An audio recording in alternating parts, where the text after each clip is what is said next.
They called me a genius, a prodigy, a man whose intellect was matched only by his ambition.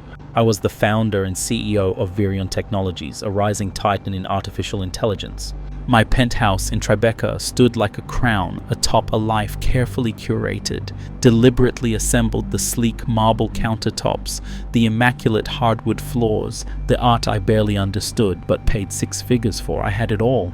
A stunning wife, Lydia, who had the patience of a saint and the poise of royalty. 2 children who adored me, though I saw them less than I like to admit. Friends, if you counted business acquaintances. Respect, money, influence. The world envied me, but envy has a twin born in silence, raised in darkness, molded not in ambition, but in resentment. And one night, as I adjusted my tie in the bathroom mirror of a high-rise gala in Midtown, I saw him for the first time. My reflection grinned, but I didn't. My 40th birthday came with fireworks. A black tie affair in a rented ballroom filled with the kind of people who shook hands like they were striking deals, even when offering birthday wishes. Photographers clicked their shutters like metronomes, and journalists from Wired and Forbes waited patiently for quotes. Everything was perfect, except for the mirror. I remember that moment like a shard of glass pressed against memory.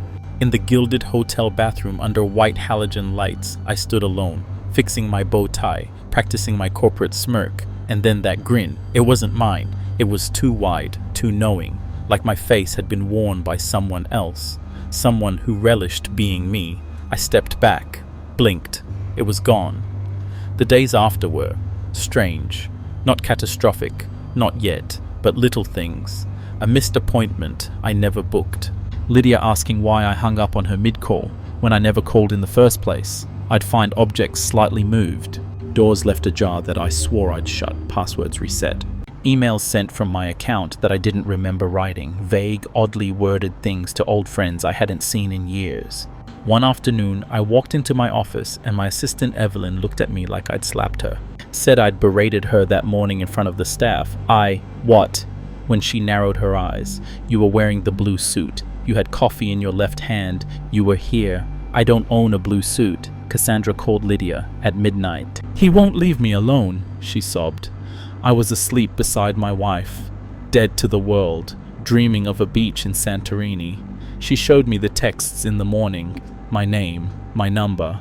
Disgusting filth that made my stomach churn. I tried to explain, to tell her someone was pretending to be me. She didn't believe me.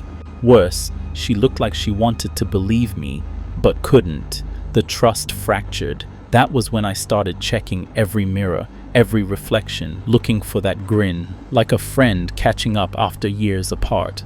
I found him on the balcony of my country house in Rhinebeck, sipping from my glass of single malt. He looked like me, exactly like me, but thinner, greasier, with a glint in his eye that felt like broken glass.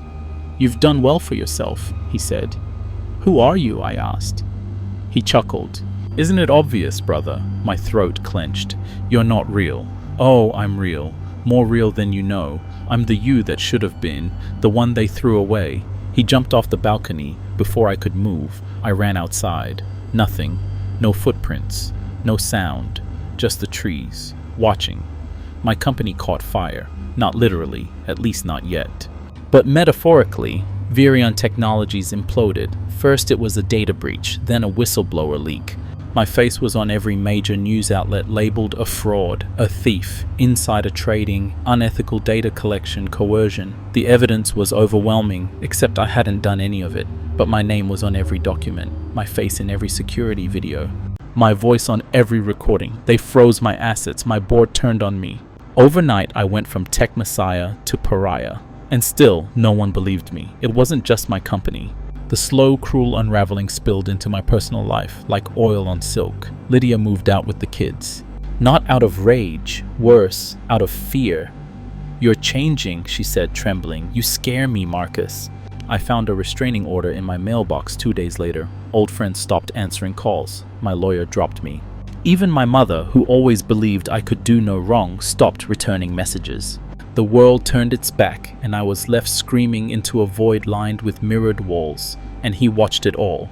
Sometimes from a crowd, sometimes from across the street, once from my own bed. He was always smiling. I needed proof, something physical, tangible. I became a digital scavenger, pouring through server logs, CCTV archives, bank statements. Days turned into nights, and nights into bleary-eyed sunrises. At 3:41 a.m. I found a video, footage from my office lobby 3 weeks ago. 2 identical Marcuses entering the building within a span of 5 minutes. Different suits, different demeanor. I downloaded it, sent it to Lydia, to my lawyer, to the press. No one responded. Hours later, the video was gone. Not just from the server, but from my hard drive. Corrupted, unreadable, like it had never existed. But I saw it. I know I did. I returned to the house I grew up in. An old Victorian in Connecticut, abandoned after my mother was moved into care.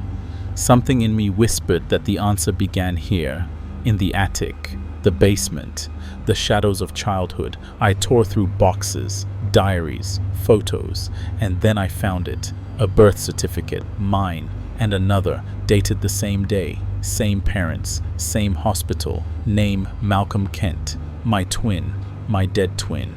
I remember the stories, vague mentions of complications, a stillbirth, a child that didn't make it. But what if he did? What if they lied?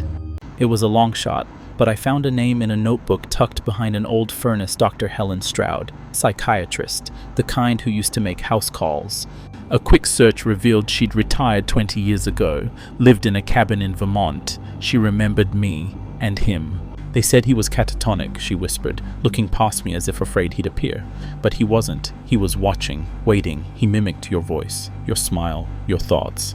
I asked what happened. Your parents sent him away, said it was better for you. But I think, Marcus, I think he never left. I started seeing him in mirrors again, but not just mirrors. Puddles, car windows, shiny surfaces. Always him, smirking, winking, mocking.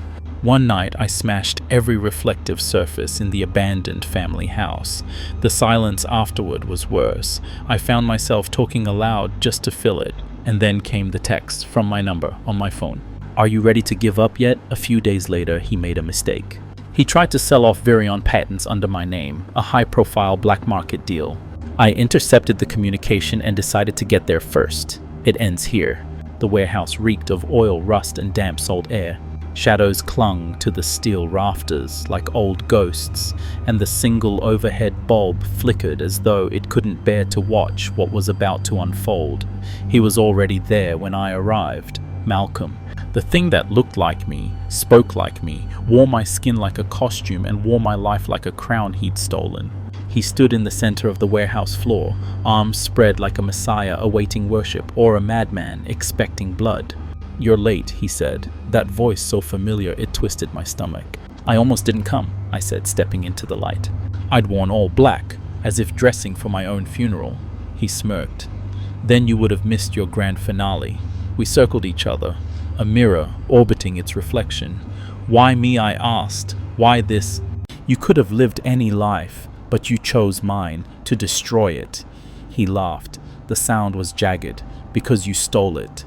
They gave you everything and left me in the dark, literally. A basement, a box, drugged into silence while you played Prince.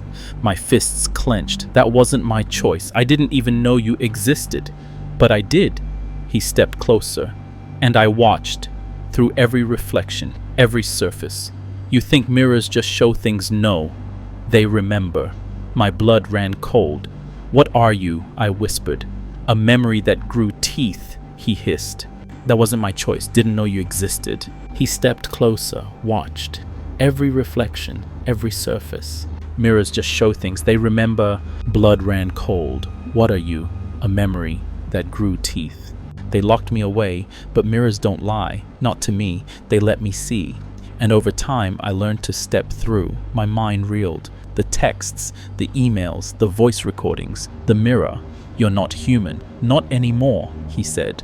But I was. They took that from me, so I took everything else.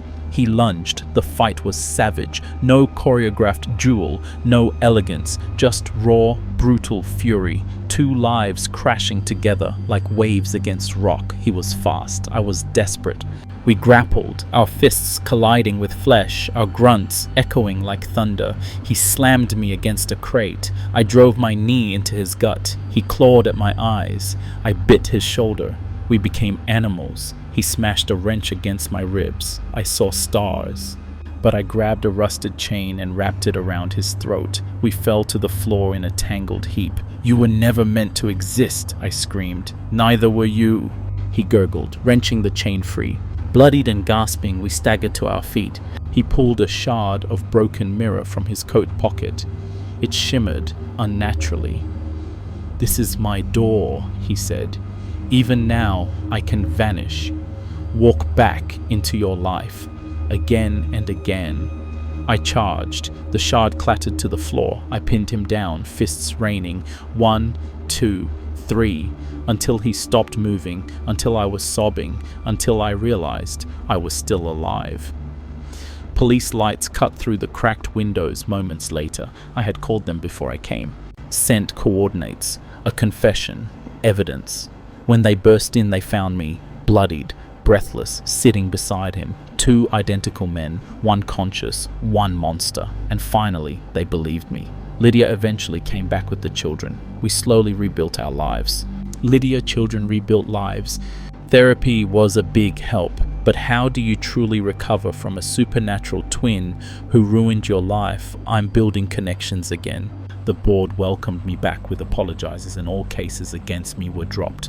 I became somewhat of a celebrity in the wake of my ordeal. Many news outlets reached out for interviews. I kept the supernatural aspects out of my tale.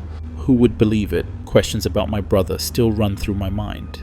While my mother apologized to me about not believing me, she won't talk to me about my brother. Maybe she feels remorse for her treatment of him. I still wonder how he became able to do the things he was able to do. It just proves to me there are things out there that we don't truly understand. I have his mirror shard locked away in safe deposit box in a bank with great security. I kept it in case I might need it one day. I don't know how it works, but now I need to figure it out because a few days ago, my brother escaped from a high-security federal prison, vanished like smoke, like a reflection in a cracked mirror. But I keep every surface in my home dull now.